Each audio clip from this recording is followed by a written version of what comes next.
La siguiente persona y la última que va a cerrar todo este hermoso congreso, tiene este encargo el padre Marco Canavò. Él es de la diócesis de Milán y estuvo 12 años de vicepárroco en la iglesia de Santa María Greca en Corato.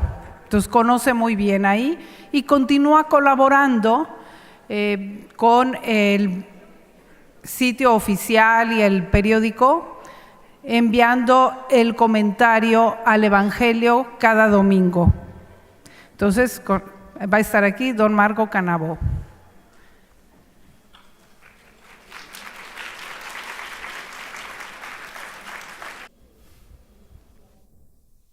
Buenos días, queridísimos. Debo confesar una cosa, tenemos un gran problema. Yo soy el 16º ponente de estos 3 días. Así que la pregunta que surge es, ¿qué más puedo decir sobre este tema de la unidad si ya 15 personas han hablado de él?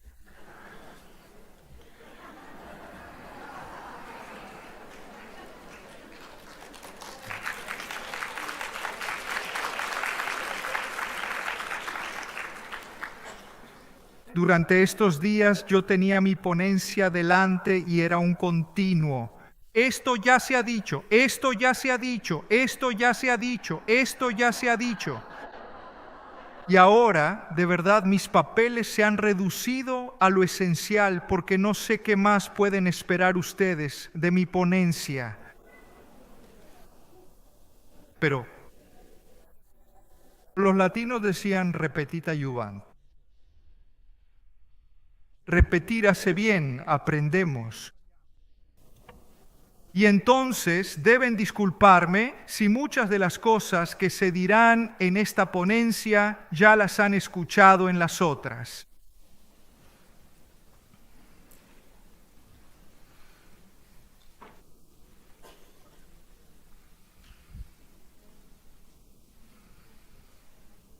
El título de esta conferencia parte del lema episcopal de nuestro Papa, León XIV, quien, como es tradición en la Iglesia, al igual que todos los obispos, también el cardenal Prevost, ha elegido un escudo y un lema que lo representan.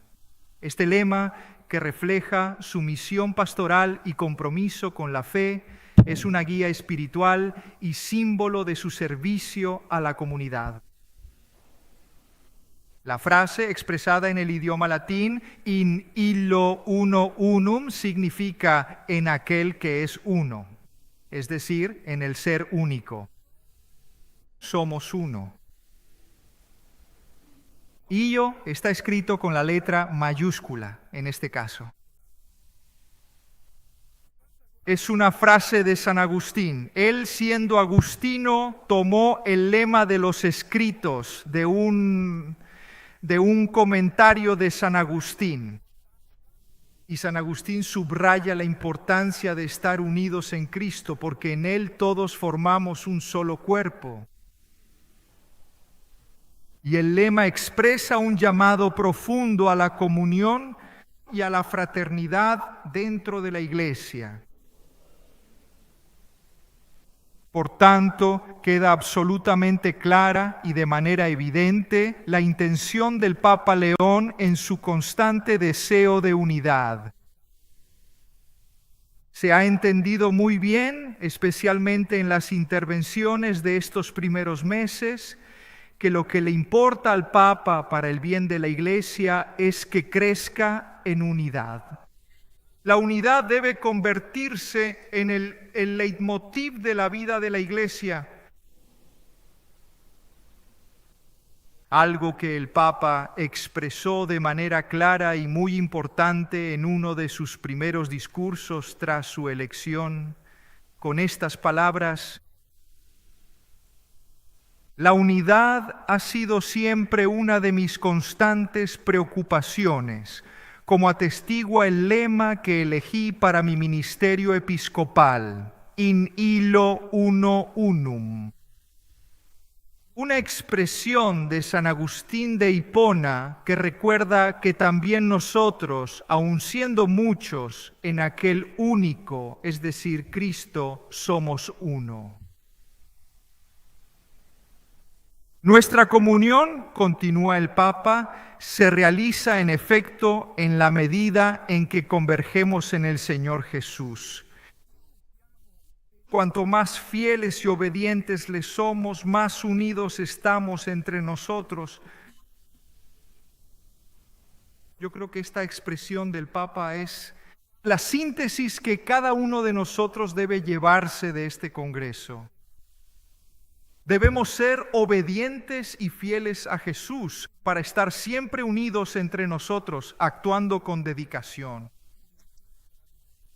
Si no existe este vínculo, la unidad es solo una utopía, son solo palabras que nos seguimos diciendo, nos llenamos la boca con estas palabras, pero que luego no tienen ningún reflejo en la vida. Y continúa el Papa. Por eso, como cristianos, todos estamos llamados a orar, a trabajar juntos para alcanzar paso a paso esta meta, que es ser obra del Espíritu Santo. Fin de la cita del Papa. Este es el programa que el Papa, como obispo, eligió para su ministerio episcopal y que ha vuelto a proponer para su ministerio petrino. Y yo pienso, no por soberbia nuestra, que debe ser el programa que también nosotros, hijos de la divina voluntad, debemos elegir para construir el estilo que queremos asumir para vivir el gran don de la divina voluntad dentro de la Iglesia. Hace ya 19 largos años que vivo en este maravilloso, fascinante y extraordinario mundo de los hijos de la divina voluntad, desde que en el 2006 el Señor me concedió la gracia de ser enviado como vicario parroquial a la parroquia de Santa María Greca en Corato. No fue algo que yo quisiera, ni siquiera sabía que existía la parroquia de Santa María Greca. Y tampoco sabía que en Santa María Greca estuviera sepultada esta Luisa Picarreta. Saben, yo vengo de Milán y en Milán la verdad es que, como dicen por ahí, todos son teólogos, todos son empresarios, todos, Pero se suponía que iba a estar allí solo 2 años. Al final estuve 12 años. Y es culpa de Luisa, porque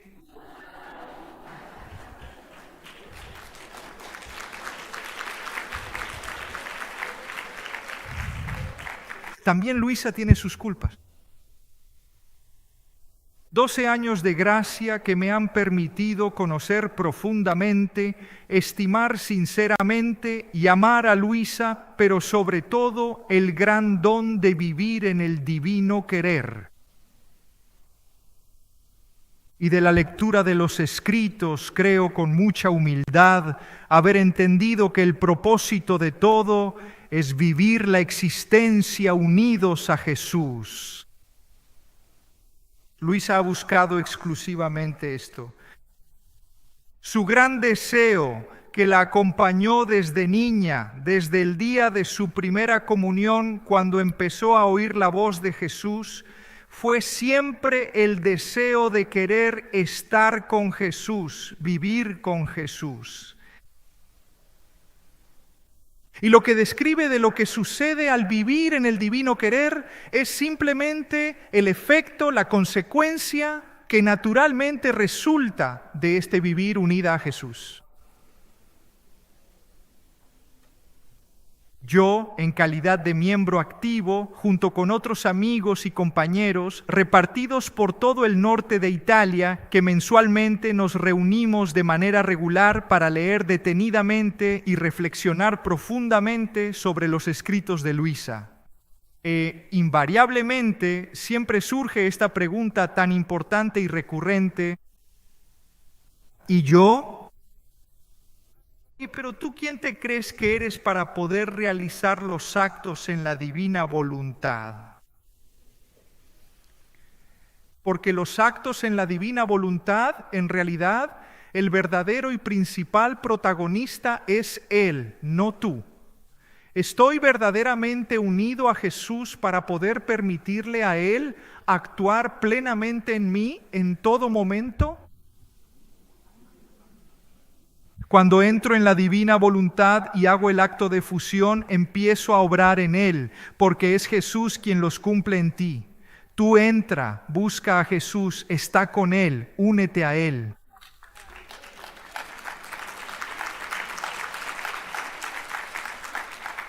Por otro lado, Jesús en el Evangelio siempre lo ha dicho. Busquen primero el reino de Dios y su justicia. Nosotros queremos hacer el resto sin buscar el reino de Dios. Ella que se ha estrechamente unido y fundido en Jesús, ella, la mujer que con fe y amor se ha unido y fundido en Jesús, que ha encontrado su plenitud en Él.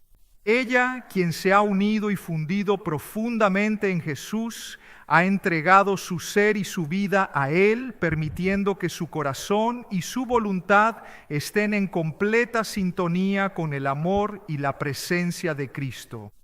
Ella que se ha unido y fundido en Jesús, ella que se ha unido y fundido completamente en Jesús, en cuerpo, mente y espíritu. Ella que se ha unido y fundido en Jesús de una manera profunda y total, entregándose por completo a Él. Ella que se ha unido y fundido en Jesús sin reservas, con todo su ser, en una unión inseparable. Ella que se ha unido y fundido en Jesús, viviendo en Él, permaneciendo en Él y encontrando en Él su razón de ser. Ella que se ha unido y fundido en Jesús. Ella que se ha unido y fundido en Jesús.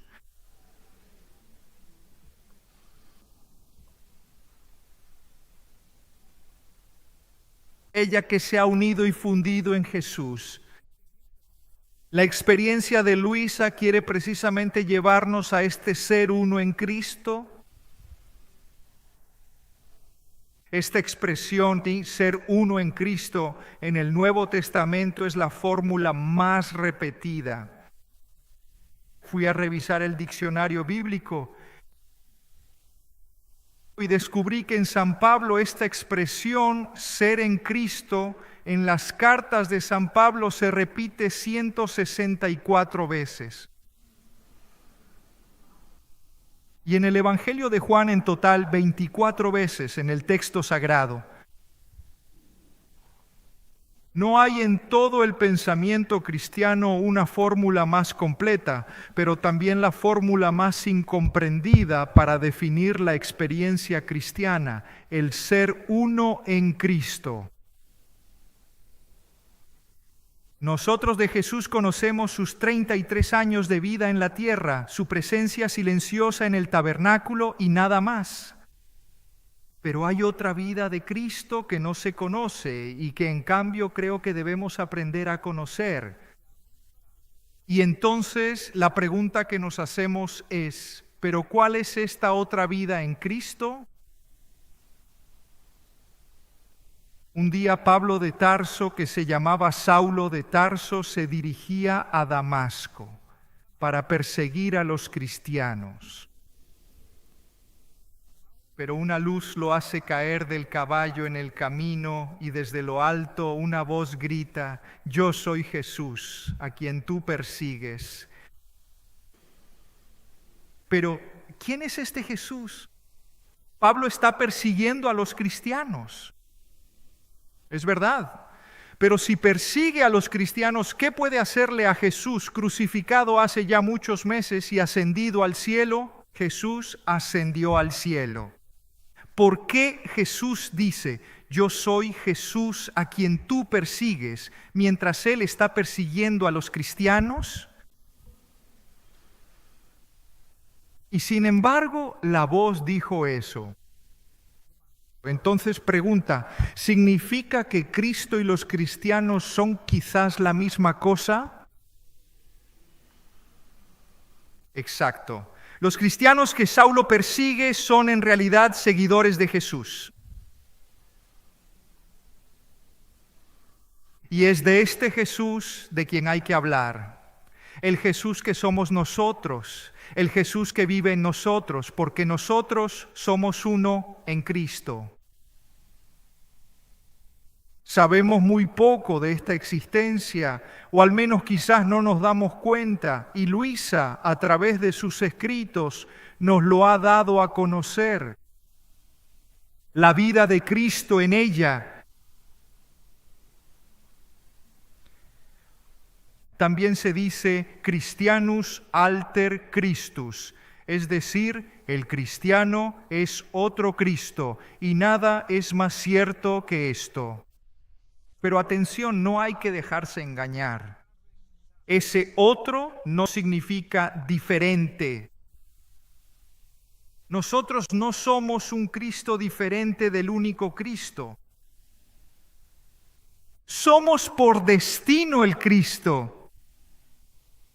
El único que existe, el Cristo único. Y siempre San Agustín nos lo recuerda. Christus facti sumus. Nos hemos convertido en Cristo. No debemos convertirnos en algo diferente a Él, debemos convertirnos en Él. El cristiano forma una sola cosa con Jesús. Jesús no es todo Él sin nosotros, y no es todo Él si no somos una sola cosa con Él, incorporados a Él. Nosotros formamos la parte integrante de su unidad total. Por lo tanto, para que sea completa, esta reflexión nuestra requiere dos partes. La relación de cada cristiano con Jesús, dimensión vertical, y las relaciones recíprocas entre todos los miembros de Cristo, relación horizontal. Vertical y horizontal forman una cruz.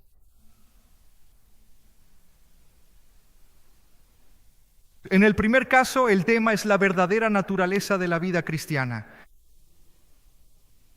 Por el hecho de que formamos una sola cosa con Jesús, la vida de cada uno de nosotros debe ser Jesucristo.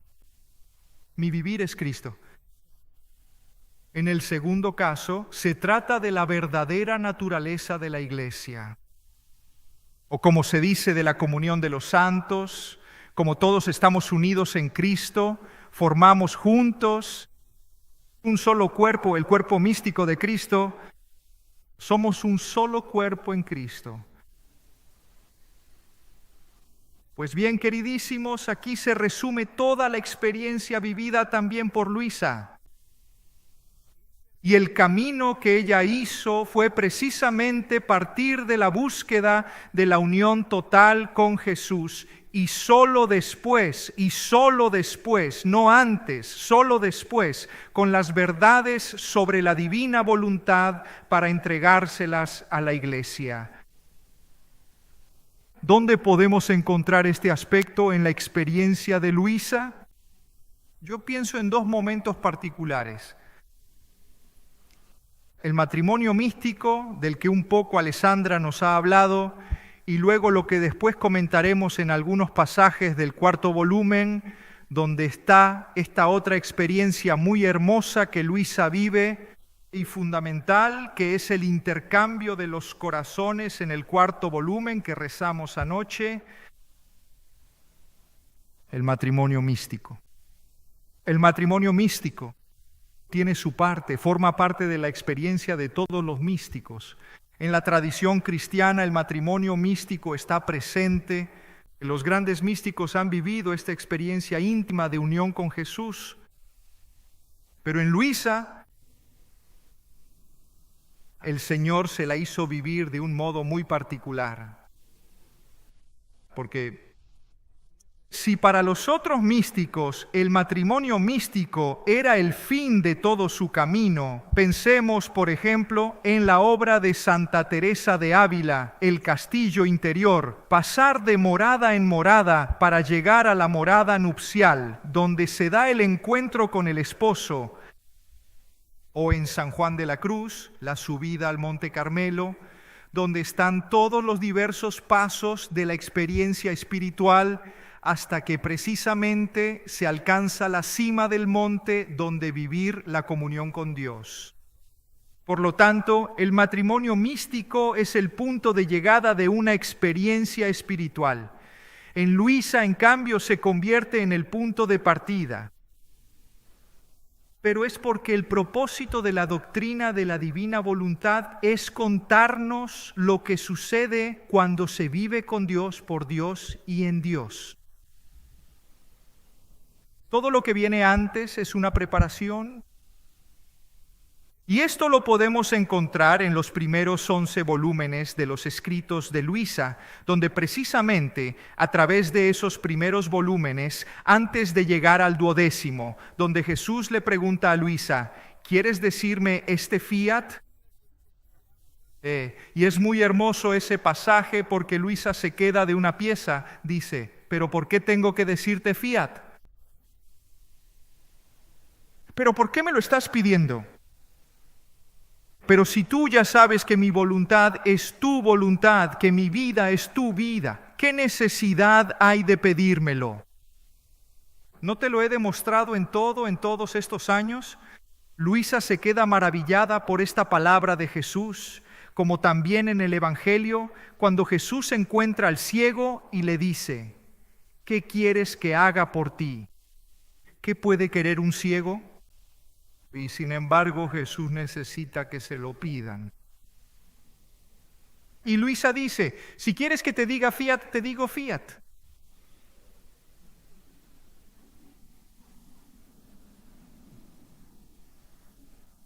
Entonces,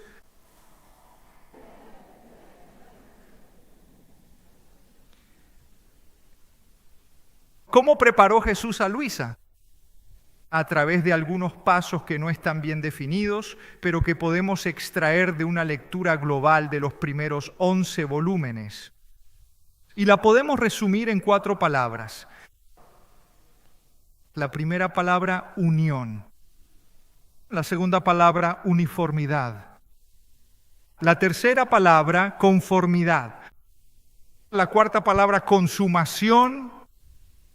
Estos son, podemos decir, los 4 pasos que Luisa, y que se narran en los primeros 11 volúmenes, recorrió para llegar luego a la fusión, que es lo que le permitió a Luisa entrar y vivir en la divina voluntad, para luego darse cuenta, esto es importante, darse cuenta de que es una obra en la divina voluntad, que Dios obra en ella en la divina voluntad. Todo esto se extiende a lo largo de los 11 volúmenes.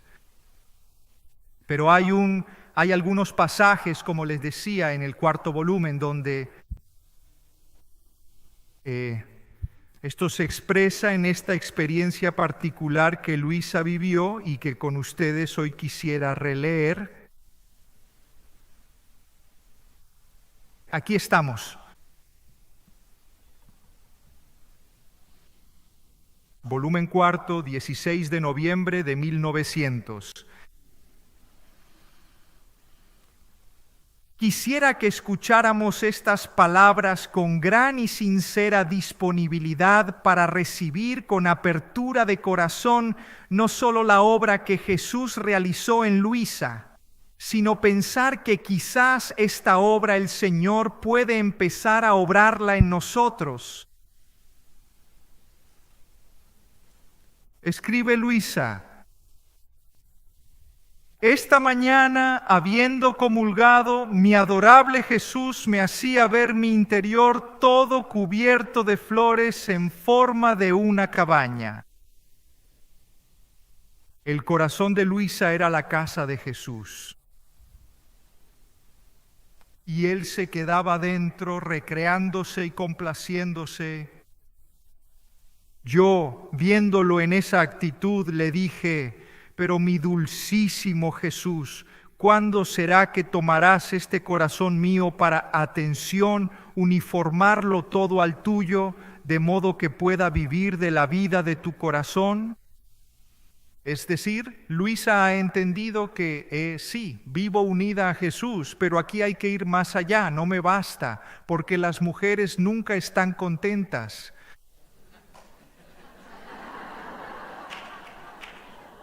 Y por eso Luisa pide siempre, siempre más. Y Jesús, que está profundamente enamorado de Luisa, le concede todo. Jesús la malcrió a Luisa, ¿eh? Mi dulcísimo Jesús, ¿cuándo será que tomarás este corazón mío para uniformarlo todo al tuyo, de modo que pueda vivir de la vida de tu corazón? Y mientras decía esto, mi sumo y único bien, tomó una lanza y me abrió la parte donde corresponde el corazón. Y luego con sus manos lo sacó y lo miró por todas partes para ver si estaba despojado y tenía las cualidades para poder estar en su sacratísimo corazón. Yo también lo miré, ¿ven? La curiosidad siempre mujer.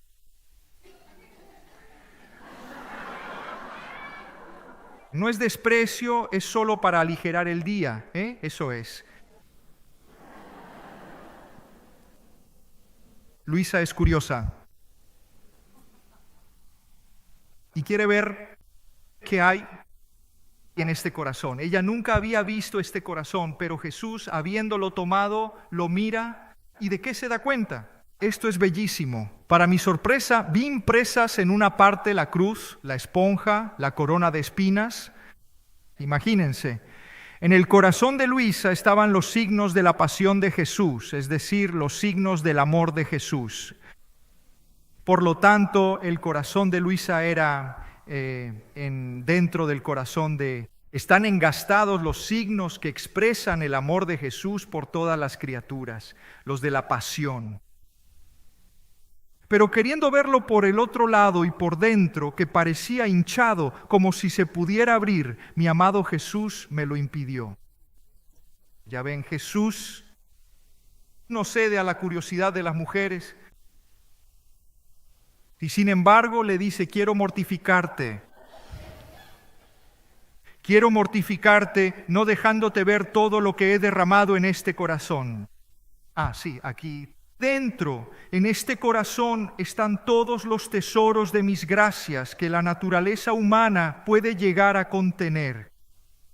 El corazón de Luisa está lleno de la gracia de Dios. Está colmado de su amor. Y es por eso que ella ve tapizado de flores en forma de casa, porque ella ha hecho de su corazón, de su vida, la morada de Jesús. Estoy hablando de la unidad, Les estoy hablando de la unidad. Y mientras tanto lo ha guardado en su corazón.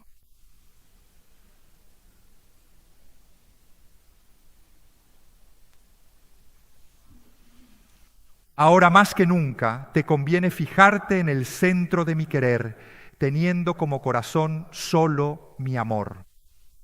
Ni siquiera por un solo instante debes salir de él, y solo mi amor encontrará en ti su verdadero alimento. Y si encuentra en ti en todo y por todo mi voluntad, en ella encontrará su contento y la verdadera y fiel correspondencia.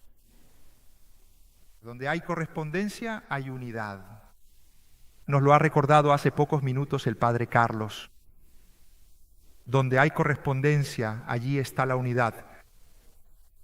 Tengamos en mente estas cosas porque aquí se habla de Jesús y Luisa, pero el propósito no es decir, ¡ay, qué bonito, todo Jesús, todo Luisa que se intercambian! Venimos a estos encuentros para llevarnos algo a casa que nos sirva para construir la unidad entre nosotros. Y Luisa nos da un ejemplo de ello, esta correspondencia importante. Luego, acercándose a la boca, me ha enviado otros 3 soplos y al mismo tiempo ha vertido un licor dulcísimo que me embriagaba por completo, por lo que presa de un entusiasmo decía, ves, tu corazón está en el mío, por lo tanto ya no es tuyo. Y me ha besado y vuelto a besar. Me hacía 1000 finezas de amor, pero ¿quién puede contarlas todas? Me resulta imposible manifestarlas. Vamos a otro pasaje, el siguiente 18 de noviembre de 1900. Entonces Jesús bromea un poco con Luisa. Esta mañana al venir, mostrándome su corazón, me ha dicho: pero amada mía, ¿qué corazón quieres? ¿Quieres el tuyo o quieres el mío? Si tú quieres el mío, te convendrá sufrir un poco más, pero debes saber que he hecho esto para ayudarte a pasar a otro estado. Hemos pasado de la uniformidad de una situación en la que todo era igual a este otro estado, que es el de la consumación.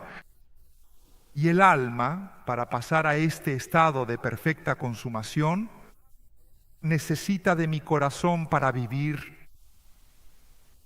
Entonces, Señor, yo me consumo todo en ti. Sí, muy bien, muy bien. Pero la consumación tú no puedes hacerla si no tienes el corazón de Jesús. Si no tienes a Jesús en ti, si no vives de Jesús, tu corazón no se puede consumir.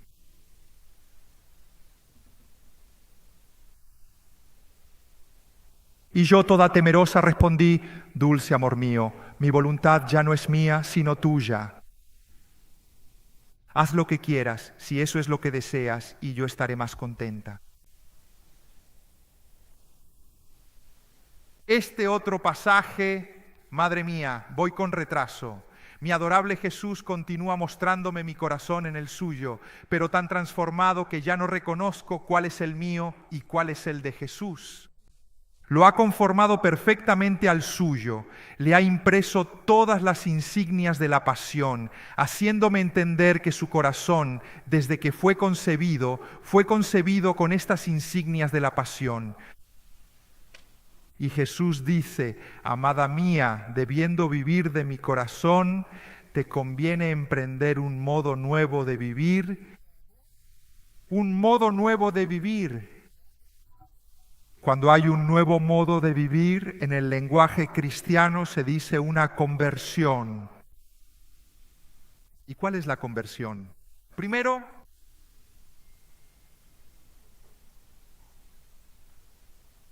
uniformidad perfecta a mi voluntad, porque nunca podrás amarme perfectamente si no es amándome con mi misma voluntad. Esto Jesús ya se lo había dicho desde el primer volumen. Deja de amarme con tu amor y empieza a amarme con mi amor. Uniformidad perfecta. Segundo, humildad profunda, poniéndote ante mí y ante las criaturas como la última de todas. Pureza de todo, porque cualquier mínima falta de pureza, tanto en el amor como en el obrar, se refleja toda en el corazón y queda manchado.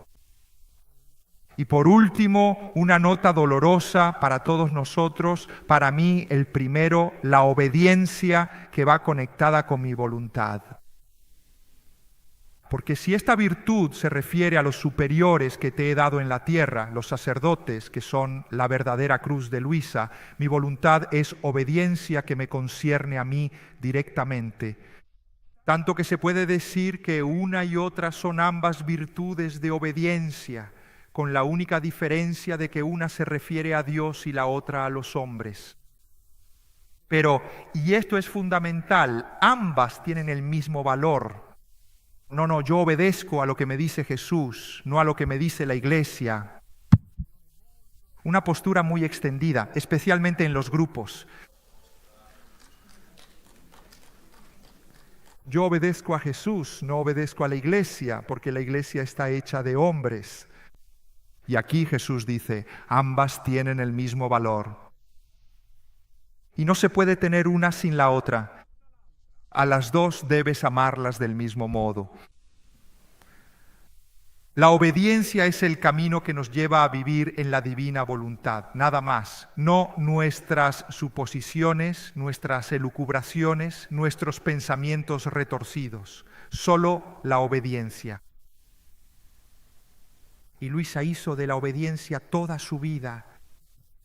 Por obediencia escribe y por obediencia deja de escribir, sin ponerse a decir, el Papa se ha equivocado porque no debía decirme que la carta que Luisa escribe después de que le llegara la invitación a no escribir es de total sumisión a la autoridad del Papa, que decía: si el Papa y si la Iglesia considera que lo que escribo va contra su doctrina, contra la doctrina de la Iglesia, que mis escritos sean quemados. Estos son los santos, no aquellos que porque la Iglesia quizá duda un poco y los manda a callar, dicen: entonces la Iglesia no entiende nada, la Iglesia ya está toda endemoniada, No. Al Padre Pío lo hicieron pedazos, lo destrozaron. A Santa Faustina la hicieron pedazos, la destrozaron. A Luisa la hicieron pedazos, la destrozaron. Pero ellos siempre se sometieron a la obediencia de la Iglesia. Porque la Iglesia es así, primero te apalea, pero luego te pone en los altares.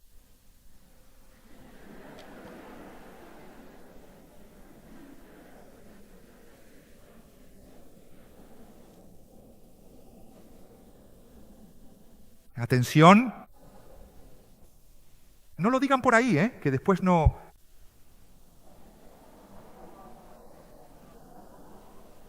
Bueno, pero decirlo aquí es como decírselo a todos. Atención, se engañaría. Quien quisiera buscar aquí una espiritualidad como todas las demás espiritualidades. Aquí no se habla de una espiritualidad, aquí no se habla de un carisma. La divina voluntad es el fundamento de toda espiritualidad.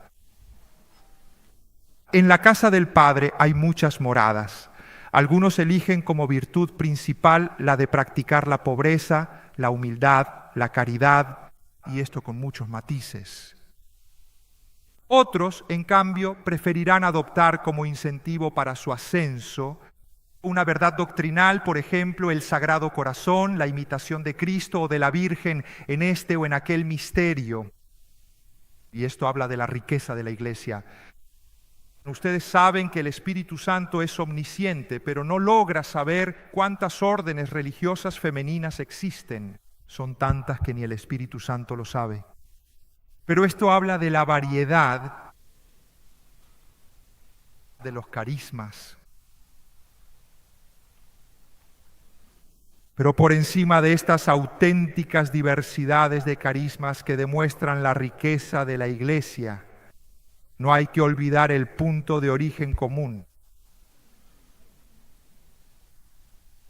La única fuente verdadera que alimenta esta veta espiritual, que es una sola, el ser uno en Cristo Jesús, nuestro Señor.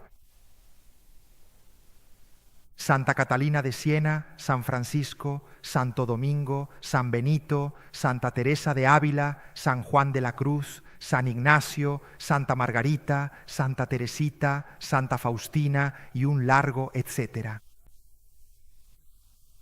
Y son todos maestros de la vida espiritual a lo largo de los siglos y se han sentado, podemos decir, junto al pozo de donde brota el agua viva. Y no hay en el mundo más que un solo pozo de Jacob, donde Jesús da esa agua que toda criatura desea para apagar esa sed de felicidad que la atormenta y que, como le dice Jesús a la samaritana, se convierte también en fuente que brota para la vida eterna. Por lo tanto, la única base es Jesús. De todas estas espiritualidades estamos llamados a sacar provecho, pero no podemos olvidar que la vida espiritual, cualquier vida espiritual, si no es una vida cristiana, es decir, incorporada a Cristo, si no nos lleva a ser una sola cosa con Jesús, no es una verdadera experiencia cristiana. Y aquí quisiera decir algo que para mí es muy importante, pero quisiera que me entendieran bien. Normalmente, cuando descubrimos algo grande, maravilloso, decimos, es algo exclusivo, porque la grandeza excluye a todos los demás. Pues bien, esto no se aplica a la divina voluntad. La divina voluntad no es exclusiva, la divina voluntad es inclusiva porque abarca todos los carismas, todas las espiritualidades. Pero yo soy parte de la renovación en el espíritu, pero he conocido a Luisa. Tengo que dejar de ir a la renovación, tengo que dejar de ir con los neocatecumenales, tengo que dejar de ir a la acción católica. No, debes seguir yendo allí y debes vivir la divina voluntad en ese carisma, porque esa es tu vocación, tu llamada. La divina voluntad sirve para vivirla en profundidad y de manera plena. Tenemos un ejemplo. Tenemos aquí a los benedictinos y a las benedictinas de la divina voluntad. Ellos no son seguidores de Luisa Picarreta, discúlpenme. Ellos son seguidores de San Benito. Su carisma es la experiencia de la regla de San Benito. Pero han descubierto, y esta es la manera correcta de vivir la divina voluntad, han descubierto que la divina voluntad, los escritos de Luisa, pueden ayudarles a vivir en plenitud su modo, su carisma. Yo los visito a menudo, solo porque tengo que hacer el risotto, no por otra cosa. Porque cuando voy a visitarlos, los monjes me esclavizan en la cocina. En fin.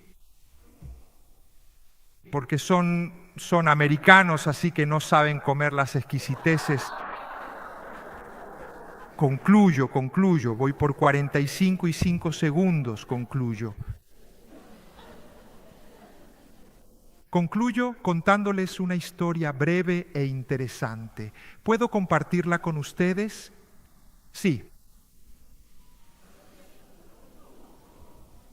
Se cuenta que durante una interesante clase de medicina, un profesor le preguntó a un estudiante: ¿cuántos riñones tenemos? El estudiante respondió: 4. ¿4?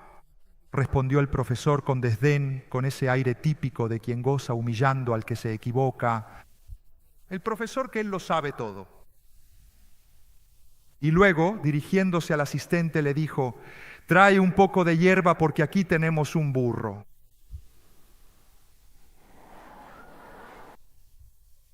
El estudiante, muy tranquilo, no perdió los estribos.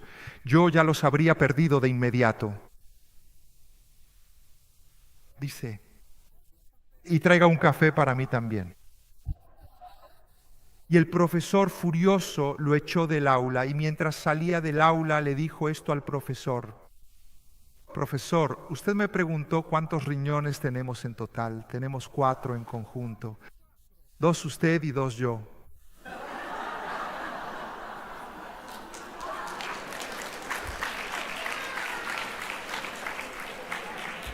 El pronombre nosotros incluye a ambos. Por lo tanto, la respuesta es correcta. Y luego, con una sonrisa, añadió: buen provecho, profesor, y que disfrute la hierba.